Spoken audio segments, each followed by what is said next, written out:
Hi, Anu's കിച്ചണിലേക്ക് വീണ്ടും സ്വാഗതം. ഇന്ന് നമ്മൾ ചോറിൻ്റെ കൂടെ കഴിക്കാവുന്ന 2 കറികളാണ് ഉണ്ടാക്കുന്നത്. ഒരു മത്തങ്ങ കറിയും പിന്നെ ഒരു സ്പെഷ്യൽ ബീഫ് റോസ്റ്റും. നല്ലൊരു കോമ്പിനേഷനാണ്. അപ്പോൾ ഇതെങ്ങനെയാണ് റെഡിയാക്കുന്നതെന്ന് നോക്കാം.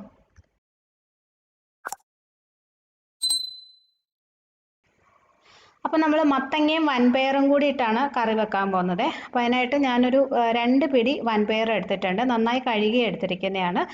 ഇത് പക്ഷേ കുതിർക്കാൻ മറന്നുപോയി കേട്ടോ. അപ്പോൾ ഇപ്പോൾ ഞാൻ കുറച്ച് ചൂടുവെള്ളത്തിൽ ഒരു അരമണിക്കൂർ ഇട്ട് വെച്ച് ഇതൊന്ന് കുതിർത്തെടുക്കാൻ പോവാണേ. അപ്പോൾ നിങ്ങൾ ഇങ്ങനെ ചെയ്യണമെന്നില്ല. തലേദിവസം രാത്രി ഇതൊന്ന് വെള്ളത്തിലിട്ട് വെച്ചിരുന്നാൽ രാവിലെ ആകുമ്പോൾ കുതിർന്ന് കിട്ടും. അത് പിന്നെ കുക്കറിലിട്ട് വേവിച്ചെടുക്കാം. അപ്പോൾ ഞാനിപ്പോൾ ഇത് ഒരു പാനിലോട്ട് ഇട്ട് കൊടുക്കുവാണ്. ഇനി ഇതിനകത്തോട്ട് കുറച്ച് വെള്ളം ഒഴിച്ചു കൊടുക്കാം. വെള്ളത്തിന് അങ്ങനെ കറക്റ്റ് അളവില്ല. പയറിൻ്റെ കുറച്ച് മുകളിൽ നിൽക്കുന്ന രീതിയിൽ വെള്ളം ഒഴിച്ചാൽ മതി. ഇനി ഇത് നന്നായിട്ടൊന്ന് ചൂടാക്കി എടുക്കണം. വെള്ളം തിളയ്ക്കേണ്ട ആവശ്യമില്ല, നല്ലോണം ഒന്ന് ചൂടായാൽ മതി. ഇപ്പോൾ അതേ വെള്ളം ചൂടായിട്ടുണ്ട്. ഇനി സ്റ്റൗ ഓഫ് ചെയ്തതിന് ശേഷം ഒരു അരമണിക്കൂർ ഇത് അടച്ചു വെക്കാം. ഈ ചൂട് വെള്ളത്തിൽ ഇരുന്നിട്ട് ഈ പയർ പെട്ടെന്നങ്ങ് കുതിർന്ന് കിട്ടും കേട്ടോ. അപ്പോൾ നിങ്ങൾ വൻപയറൊക്കെ വെള്ളത്തിൽ ഇടാൻ മറന്നുപോയാലും ഇതുപോലെ ചെയ്താൽ മതി. അപ്പോൾ ഇത് റെഡിയാവുന്ന സമയം കൊണ്ട് നമുക്ക് ബീഫ് അങ്ങ് വേവിച്ചെടുക്കാം. അപ്പോൾ ഞാനൊരു 3/4 കിലോ ബീഫ് എടുത്തിട്ടുണ്ട്. ഇതൊരു പ്രഷർ കുക്കറിലിട്ട് ആദ്യം ഒന്ന് വേവിക്കാൻ പോവാണ്. അപ്പോൾ അതിനകത്ത് കുറച്ച് മസാലപ്പൊടികൾ ചേർക്കണം. ഒരു 3/4 ടീസ്പൂൺ മഞ്ഞൾപ്പൊടി, 1 ടേബിൾ സ്പൂൺ മുളക് പൊടി, 2.5 ടേബിൾ സ്പൂൺ മല്ലിപ്പൊടി, ടേബിൾ സ്പൂൺ എന്ന് വെച്ചാൽ വലിയ സ്പൂണാണേ, ഒരു 1/2 ടീസ്പൂണോളം കുരുമുളക് പൊടി, 1 ടീസ്പൂൺ ഗരം മസാലപ്പൊടി, ആവശ്യത്തിന് ഉപ്പ്, കുറച്ച് കറിവേപ്പില. ഇതെല്ലാം കൂടി നല്ലതായിട്ടൊന്ന് മിക്സ് ചെയ്ത് വയ്ക്കാം. ഇത് നമുക്കിനി അടച്ചു വെച്ച് വേവിക്കാം. ഇതിനകത്ത് വെള്ളം ഒഴിക്കേണ്ട. ബീഫിൽ നിന്ന് വരുന്ന വെള്ളത്തിൽ തന്നെ ഇത് വെന്ത് കിട്ടും. അപ്പോൾ ബീഫ് വേവാൻ എടുക്കുന്ന സമയം നമ്മൾ ഓരോരുത്തരും ഉപയോഗിക്കുന്ന മീറ്റിനനുസരിച്ച് വ്യത്യാസം വരും. അപ്പോൾ ഞാനിതിപ്പോൾ ഒരു ഹൈ ഫ്ലെയിമിൽ 2 വിസിലും അത് കഴിഞ്ഞ് തീ കുറച്ച് 3 വിസിലും കൂടി വെന്ത് കഴിയുമ്പോൾ ഓഫ് ചെയ്ത് അതിൻ്റെ പ്രഷർ ഫുള്ള് പോകുന്നത് വരെ വെക്കുകയാണ് ചെയ്യുന്നത്. അപ്പോൾ നിങ്ങൾ ഉപയോഗിക്കുന്ന ബീഫിന് വേവ് കൂടുതലാണെങ്കിൽ അതിനനുസരിച്ച് കൂടുതൽ സമയം കുക്ക് ചെയ്യേണ്ടി വരും കേട്ടോ. നമുക്കത് അടച്ചു വെച്ച് വേവിക്കാം.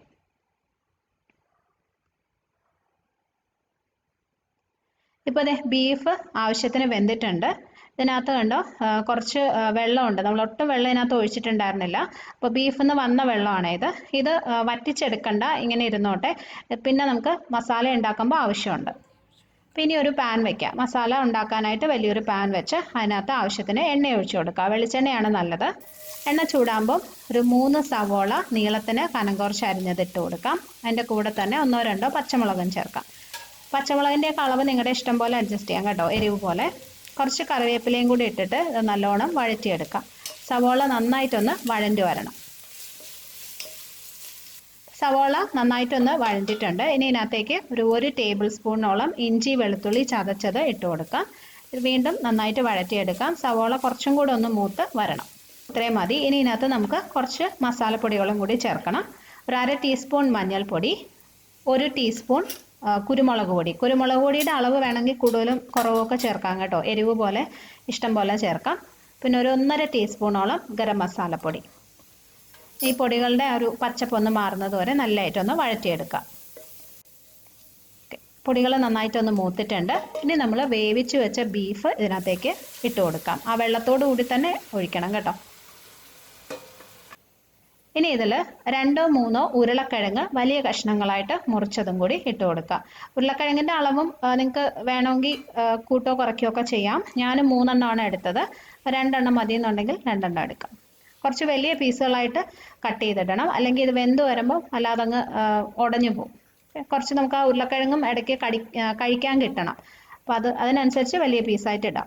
അപ്പോൾ എല്ലാം കൂടി നന്നായിട്ടൊന്ന് മിക്സ് ചെയ്യുക. ഓക്കെ, ഇതിപ്പോൾ അധികം ഗ്രേവി ഇല്ലാത്ത ഒരു റോസ്റ്റായിട്ടാണ് ഞാൻ ഉണ്ടാക്കുന്നത്.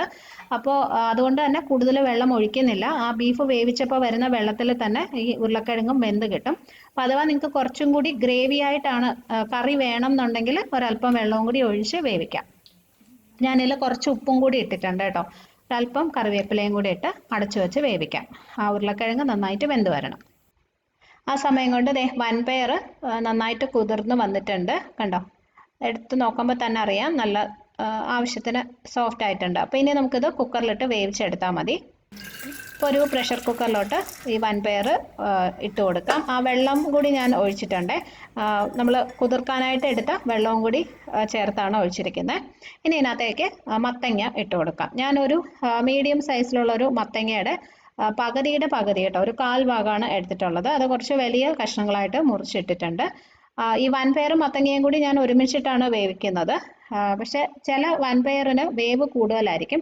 അങ്ങനെയാണെങ്കിൽ വേറെ വേറെ വേവിക്കണം. മത്തങ്ങയും വൻപയറും സെപ്പറേറ്റ് ആയിട്ട് തന്നെ വേവിക്കേണ്ടി വരും. അപ്പോൾ അത് നിങ്ങൾ അഡ്ജസ്റ്റ് ചെയ്ത് ചെയ്യാം. ഇനി ഇതിനകത്ത് കുറച്ചും കൂടി വെള്ളം ഒഴിച്ചിട്ടുണ്ട്. ഒത്തിരി വേണ്ട, ജസ്റ്റ് അതിൻ്റെ മുകളിൽ നിൽക്കുന്ന രീതിയിൽ മാത്രം വെള്ളം ഒഴിക്കാം. കുറച്ച് ഉപ്പിടാം, ഒരു 1/2 ടീസ്പൂൺ മഞ്ഞൾപ്പൊടി ഇടാം. നന്നായിട്ടൊന്ന് മിക്സ് ചെയ്തിട്ട് അടച്ചു വെച്ച് വേവിക്കാം. ഞാനിത് ഹൈ ഫ്ലെയിമിൽ 2 വിസിലും അത് കഴിഞ്ഞ് തീ കുറച്ച് ഒരു മീഡിയം ഫ്ലെയിമിൽ വീണ്ടും ഒരു 2 വിസിലും കൂടി വേവിക്കും. അത് കഴിഞ്ഞ് അതിൻ്റെ പ്രഷർ ഫുള്ള് പോയിട്ടാണ് തുറക്കുന്നത്. അപ്പോൾ അത് റെഡിയാവുന്ന സമയം കൊണ്ട് നമുക്ക് അരപ്പുണ്ടാക്കാം. ഒരു മിക്സിയുടെ ജാറിൽ 2 വലിയ പിടി തേങ്ങ എടുത്തിട്ടുണ്ട്. ഇതിനകത്തേക്ക് ഒരു 3-4 ചെറിയ ഉള്ളി ചെറിയ കഷ്ണങ്ങളായിട്ടൊന്ന് മുറിച്ച് ചേർക്കാം. ഒരു 1/4 ടീസ്പൂൺ ചെറിയ ജീരകം, തോരനൊക്കെ ചേർക്കുന്ന ജീരകം ഇടാം. ഇനി ഇതിനകത്ത് കുറച്ച് വെള്ളം ഒഴിച്ചിട്ട് നല്ല പേസ്റ്റ് ആയിട്ട് അരച്ചെടുക്കാം. തരിയില്ലാതെ അരയ്ക്കണം. അപ്പോൾ ഇതുപോലെ അരച്ചു വെച്ചിട്ടുണ്ട്. അപ്പോൾ മത്തങ്ങയും വൻപയറും ആവശ്യത്തിന് വെന്ത് വന്നു. മത്തങ്ങ കുറച്ച് ഒന്ന് ഉടച്ചെടുക്കണം കേട്ടോ. ഒരു സ്പൂൺ വെച്ച് ചെറുതായിട്ടൊന്ന് ഉടച്ചു കൊടുക്കുക. അങ്ങനെ ഉടച്ച് എടുക്കുമ്പോഴാണ് കറിക്ക് കൂടുതൽ ടേസ്റ്റ് കിട്ടുന്നത്. അപ്പോൾ വൻപയർ പക്ഷേ ഒരുപാട് വെന്തിട്ടില്ല, പാകത്തിന് മാത്രമേ വെന്തിട്ടുണ്ടാവുള്ളൂ. ഇനി ഇതിനകത്തേക്ക് നമ്മൾ അരച്ചു വെച്ച തേങ്ങയുടെ കൂട്ട് ചേർത്ത് നല്ലോണം ഒന്ന് യോജിപ്പിച്ചെടുക്കാം. ഇപ്പോൾ ഇത് കുറച്ച് ലൂസായിട്ട് തോന്നും, അത് കുഴപ്പമില്ല. നമ്മൾ കുറച്ച് നേരം കൂടി ചെറിയ തീയിലൊന്ന് വെച്ച് ചൂടാക്കുന്നുണ്ട്. അപ്പോഴേക്കും ഇത് ആവശ്യത്തിന് കുറുകി വരും. പിന്നെ ഇത് ഇരിക്കും തോറും കുറുകുന്ന ഒരു കറിയാണ്. അപ്പോൾ ഞാനൊരു 2 പച്ചമുളകും കൂടി അതിനകത്ത് ഇട്ടിട്ടുണ്ട്. കുറച്ച് കറിവേപ്പില, പിന്നെ ഉപ്പ് വേണമെങ്കിൽ നോക്കിയിട്ട് ഒരല്പം ഇട്ട് കൊടുക്കാം. മത്തങ്ങയും വൻപയറും വേവിച്ച സമയത്ത് നമ്മൾ ഉപ്പിട്ടിട്ടുണ്ടായിരുന്നല്ലോ, അപ്പോൾ കുറച്ചിട്ടാൽ മതി. എന്നിട്ട് നന്നായിട്ടൊന്ന് മിക്സ് ചെയ്തതിന് ശേഷം ചെറിയ തീയിൽ അടച്ചു വെച്ച് ഒരു 2-3 മിനിറ്റ് ഒന്ന് തിളപ്പിച്ചെടുക്കാം. ചെറിയ തീയിൽ തന്നെ വെക്കാൻ ശ്രദ്ധിക്കണം കേട്ടോ, അല്ലെങ്കിൽ തേങ്ങ പിരിഞ്ഞു പോകും. അപ്പോൾ തേങ്ങയുടെ ഒരു പച്ച ചുവ മാറാനായിട്ട് മാത്രം ഒരു 2-3 മിനിറ്റ് ഒന്ന് അടച്ചു വെക്കാം. അപ്പോൾ ഈ കറി ഏകദേശം റെഡി ആയിട്ടുണ്ട്. കണ്ടോ, കുറച്ചും കൂടെ ഒന്ന് കുറുകി വന്നില്ലേ. അപ്പോൾ ഇത് തേങ്ങയുടെ പച്ച ചുവയൊക്കെ മാറി. ഇനി ഇതിനകത്ത് നമുക്കൊന്ന് താളിച്ചും കൂടി, കടുക് താളിച്ചും കൂടി ചേർക്കണം. അപ്പോൾ ഒരു പാനിൽ കുറച്ച് വെളിച്ചെണ്ണ ഒഴിക്കുക. എണ്ണ ചൂടാകുമ്പോൾ ഒരു 1/2 ടീസ്പൂണോളം കടുക് ഇട്ട് കൊടുക്കാം. 2-3 വറ്റൽ മുളകും കുറച്ച് കറിവേപ്പില ഇടാം. ഇനി ഇത് നമ്മൾ റെഡിയാക്കി വെച്ച മത്തങ്ങ കറിയിലോട്ട് ഒഴിച്ചു കൊടുക്കാം. അപ്പോൾ നമ്മുടെ മത്തങ്ങ വൻപയർ കറിയും റെഡി ആയിട്ടുണ്ട്. ഞാൻ നേരത്തെ പറഞ്ഞ പോലെ ഇത് ഇരിക്കും തോറും കുറച്ചൊന്ന് കുറുകുന്ന ഒരു കറിയാണ്. അപ്പോൾ നമ്മുടെ ബീഫ് റോസ്റ്റ്, ബീഫും ഉരുളക്കിഴങ്ങും കൂടെയുള്ള റോസ്റ്റും റെഡി ആയിട്ടുണ്ട്. ഉരുളക്കിഴങ്ങൊക്കെ നല്ല സോഫ്റ്റായി. ഇത് നല്ല ടേസ്റ്റ് ആയിട്ടുള്ളൊരു റോസ്റ്റാണ് കേട്ടോ. ഇത് ചോറിൻ്റെ കൂടെ മാത്രമല്ല, ചപ്പാത്തി, പൊറോട്ട ഇതിൻ്റെയൊക്കെ കൂടെ കഴിക്കാൻ നല്ലതാണ്. നിങ്ങൾ ട്രൈ ചെയ്ത് നോക്കൂ. അപ്പോൾ നമ്മുടെ ഇന്നത്തെ ഊണിനുള്ള കറികൾ രണ്ടും റെഡിയായി. നല്ലൊരു അടിപൊളി ബീഫ് റോസ്റ്റും മത്തങ്ങ കറിയും. നല്ല കോമ്പിനേഷനാണ്. നിങ്ങൾ ഉണ്ടാക്കി നോക്കിയിട്ട് ഫീഡ്ബാക്ക് അറിയിക്കണം. ഇഷ്ടമാവുകയാണെങ്കിൽ ഒന്ന് ഷെയർ ചെയ്തേക്കണേ. പിന്നെ സബ്സ്ക്രൈബ് ചെയ്തിട്ടില്ലാത്തവരുണ്ടെങ്കിൽ ചെയ്യാനും മറക്കരുത്. അപ്പോൾ നമുക്ക് അടുത്തൊരു നല്ല വീഡിയോ ആയിട്ട് വീണ്ടും കാണാം. Bye friends, thank you for watching.